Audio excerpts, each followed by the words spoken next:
This is the film deconstruction for the film Chronicle. The notes for this will be above, but let's get into this. With the sound for this film, well, there wasn't really much to do with the sound. It was all just diegetic sounds relevant to the film. There wasn't any music or anything that was non-diegetic. But yeah, sound wasn't really used in any particular way in this film, just like any other, really.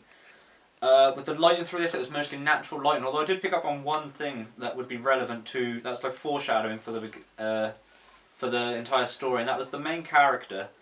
Even when it was a light situation, he was always in the dark. He was never lit up in any way. Even when there was a light shine on him, he was still in the dark area, and I thought that was quite significant to the storyline. With the camera, this is the most interesting thing about this film. It's sort of like its unique selling point, if you want to say that. It was all filmed through handheld cameras, and at some point even like security cameras and stuff. And that's what makes it a very interesting film in the way that it is filmed. The use of the handheld cameras is a good way of getting the camera in the film as more than just a camera, but as a prop as well. They've done a lot of interesting things with that, like there was one scene where the guy had the camera taken off him and then kicked back along the floor, and you actually saw it all from the camera's point, the camera sliding along the floor and then hitting a wall, and I thought that was just a very interesting way of filming the actual film.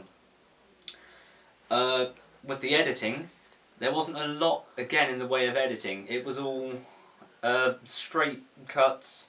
There was no colour manipulation, nothing in that area. Costumes, it was just normal things such as casual teen clothing. There was no specialist clothing. Props, again, not a lot, just like a camera, there was some torches and that, but again, not a lot. And the locations, again, there wasn't a lot in the way of locations. It was just a school, it was a house. There was a location out at like an abandoned warehouse type thing, but that was the only specialist place, to be honest.